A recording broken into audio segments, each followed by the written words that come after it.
আজকের আলোচনার বিষয় এনইপি সিলেবাসের অন্তর্গত মাইনর সাবজেক্টের বেওয়ারিশ লাশ অর্থাৎ প্রিয়নাথ মুখোপাধ্যায় রচিত দারোগা দপ্তর গোয়েন্দা কাহিনীটির বেওয়ারিশ লাশ গল্পটি নিয়ে আজকে আলোচনা করব।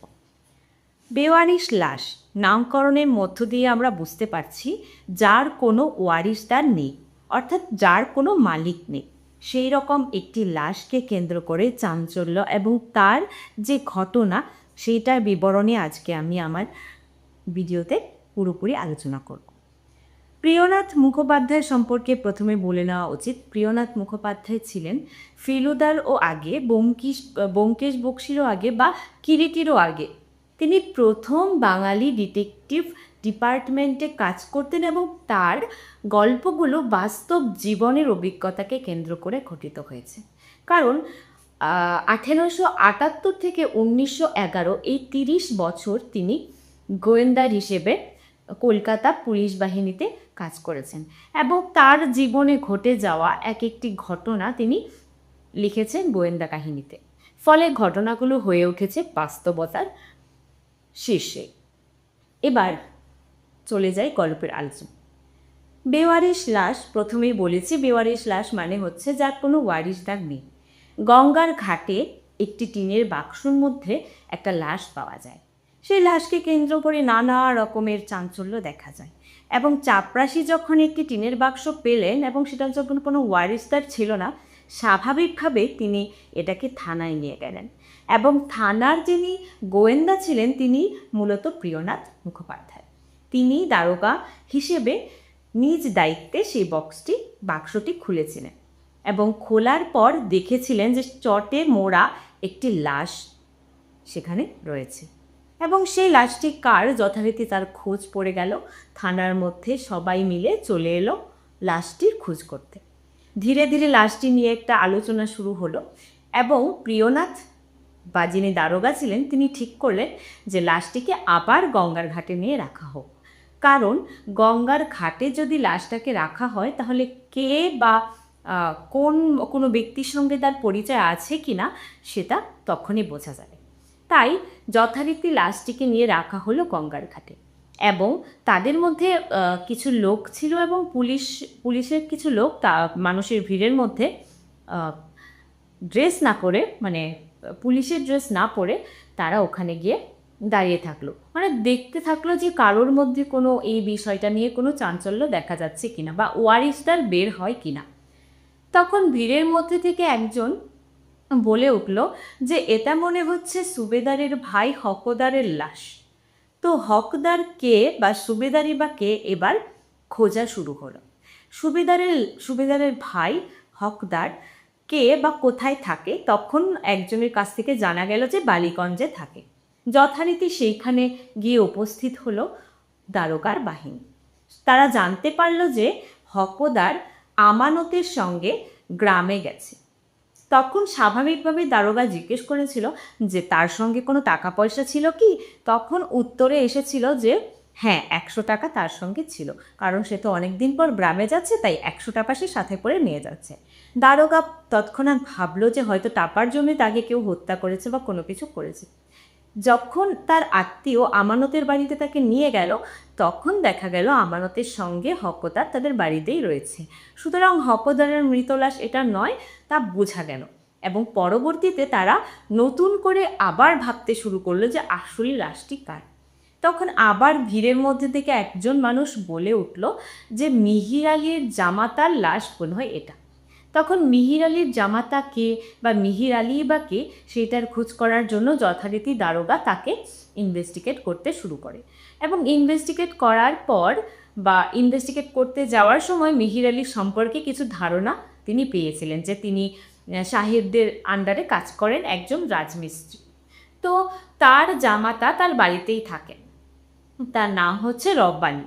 এবার যথারীতি সেখানে যাওয়া হলো, গোয়েন্দা সহ কয়েকজন মানুষকে নিয়ে সেখানে যাওয়া হলো। কোথায় না মিহির আলীর বাড়িতে। এবার মিহির আলীর বাড়িতে গিয়ে যখন খোঁজ করা হলো যে আপনার জামাতা কোথায় বা আপনি, তখন মিহির আলীকে বাড়িতে পাওয়া যায়, কারণ মিহির আলী তার অফিসে বা ওই যে জায়গাতে কাজ করে সেই জায়গায় চলে যায়। তখন তার ঘর থেকে রপানির স্ত্রী বলল, কি হয়েছে আমাকে বলুন। তখন দারোগা বলল যে আমরা একটা গঙ্গার ঘাট থেকে একটা লাশ খুঁজে পেয়েছি, তার কোনো ওয়ারিসদার নেই, সবাই বলছে রব্বানির লাশ। তখনই সেই মেয়ে কান্নাকাটি করা শুরু করলো, বলল যে আমার স্বামী আজকে 2 দিন ধরে বাড়িতে নেই, সে বেরিয়েছে টাকার জন্য কিন্তু এখনও আসেনি। তার 4টে ছেলে মেয়ে ছিল, সুতরাং তার পরিবারের আর্থিক অবস্থা খুবই খারাপ ছিল বলে সে টাকার সন্ধানে বেরিয়েছে, এখনও আসেনি। তখন তাকে যথারীতি নিয়ে যাওয়া হলো গঙ্গার ঘাটে লাশটি দেখানোর জন্য। সে সেখানে গিয়ে কান্নাকাটি শুরু করে দিয়েছে, কারণ লাশটি তার স্বামীরই ছিল, অর্থাৎ রব্বানির লাশ ছিল।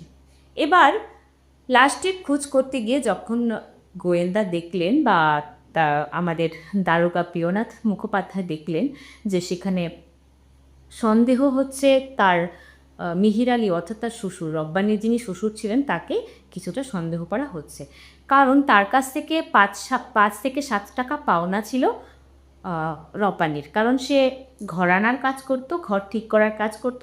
সুতরাং তাকে সাহেবদের কোনো কাজে লাগানো হয়েছিল এবং তার টাকাটা তাকে দেওয়া হয়নি। ফলে সে ঘরে খাবার আনতে না পারার কারণে বা চাল আনতে না পারার কারণে সে যথারীতি চলে গেছে শ্বশুরের কাছ থেকে টাকা আনার জন্য। তখন শ্বশুরের সঙ্গে কি ঝামেলা হয়, পরে আর তাকে পাওয়া যায়। দারোগা কী করলো, স্বাভাবিকভাবেই দারোগা চলে গেলেন মিহির আলীর খোঁজে এবং সেখানে গিয়ে দেখলেন মিহির আলী সাহেবদের ওখানে কাজ করছে। তখন তাকে জিজ্ঞেস করা হলো যে তোমার জামাতা কোথায়? বলছে আমি কিছু জানি না। স্বাভাবিকভাবে গোয়েন্দার আরও বেশি সন্দেহ হতে শুরু করে যে আসলে সে কোথায় আছে বা কী করছে। তখন তার সম্মুখে একজন চাপরাশি ছিল যার সঙ্গে রব্বানির দেখা হয়েছিল। রব্বানি বলেছিল যে আমার কিছু টাকার প্রয়োজন, আমি শ্বশুরের সঙ্গে দেখা করতে যাব, আমি টাকা পাই। এই যে কথাটা বলেছিল সেই কথাটা কিন্তু আবার চাপরাশি শুনেছিল। ফলে চাপরাশি এবং চাপরাশিকে এবং মিহির আলীকে যখন সামনাসামনি বসানো হয় তাদের মধ্যে তুমুল ঝগড়া বাঁধে। একজন বলছে তোমার সঙ্গে দেখা করার পর থেকে আর রব্বানিকে পাওয়া যাচ্ছে না, আরেকজন বলছে আমি চিনি না।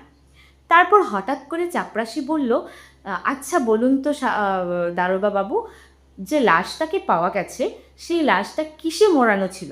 বলছে একটি চটে মোড়ানো ছিল। কিসের মধ্যে আপনারা লাশটাকে পেয়েছেন? বলছে টিনের বাক্সর মধ্যে পেয়েছি। তখন চাপরাশি বলছে যে মিহির আলীর ঘরে একটি টিনের বাক্স রয়েছে, দেখি তো ওই বাক্সটা আছে কিনা। তখন যথারীতি চাপরাশি গিয়ে দেখলো সেখানে কোনো বাক্স নেই। তারপর থেকেই সন্দেহ আরও গাঢ় হলো এবং বুঝতেই পারলো যে লোকটাকে মানে রব্বানিকে মেরেছে হচ্ছে মিহির আলী। তখন মিহির আলীর জন্য মিহির আলীকে জোর করে দারোগা বললেন যে আপনি সত্যি কথা বলুন, না হলে আমরা আপনার শাস্তির ব্যবস্থা করব। তখন মিহির আলী বলতে বাধ্য হলো যে আমাকে টাকার জন্য আমার জামাতা অর্থাৎ রব্বানি আমাকে গালাগালি করেছে এবং সেই গালাগালি আমি সহ্য করতে না পেরে তাকে আমি জোরে অর্থাৎ ঘাড়ে মেরেছিল এবং ঘাড়ে মারার ফলে সে মারা যায়। এবং তখন সে ভেবেছিল যে কি করে মারা গেল আমি তো বুঝতে পারছি না, তাই তৎক্ষণাৎ তাকে টিনের বাক্সের মধ্যে পুড়ে গিয়েছিল এবং টিনের বাক্সে পোড়ার আগে তার ঘরে একটি চট ছিল, সেই চটে ভালো করে বেঁধে তারপর সে টিনের বাক্সতে রেখে দিয়েছিল যেন কেউ জানতে না পারে। এবং রাতের অন্ধকারে যখনই সে গঙ্গার ঘাটে গিয়ে রেখে এলো তার মনে হলো যেন কেউ জানতে পারবে না, কিন্তু যথারীতি তার ইনভেস্টিগেশন হলো এবং তারকা প্রিয়নাথ মুখোপাধ্যায় তা খুঁজে বের করলেন। তো এইভাবেই গল্পটি শেষ হয় এবং গল্পের শেষে রয়েছে যে শেষ পর্যন্ত প্রিয়নাথ মুখোপাধ্যায় এটাই বলেছেন যে গল্পের শেষে একদম শেষে গিয়ে আমরা দেখতে পাই যে মিহির আলীর ফাঁসি হয়েছে, অর্থাৎ সঠিক বিচার সে পেয়েছে, মানে সঠিক বিচার তার পরিবার পেয়েছে এবং তার শাস্তিটা যথাযথ হয়েছিল। তো এইভাবেই গল্পটি শেষ হয়ে যায়। প্রিয়নাথ মুখোপাধ্যায় রচিত প্রত্যেকটি গল্প আমরা দেখব খুবই রহস্যময় এবং রহস্যের সন্ধান তিনি উন্মোচন করেছেন। তাহলে এই গল্পটি তোমাদের মূলত মাইনরের সিলেবাসে রয়েছে, এটা বারবার পরীক্ষায় আসে এবং খুবই গুরুত্বপূর্ণ একটি বিষয়, তাই আজকে আমি এই গল্পটি সম্পর্কে আলোচনা করলাম। ভালো লাগলে লাইক, কমেন্ট এবং সাবস্ক্রাইব অবশ্যই করে রাখবে, তোমাদের কাজে আসবে। ধন্যবাদ।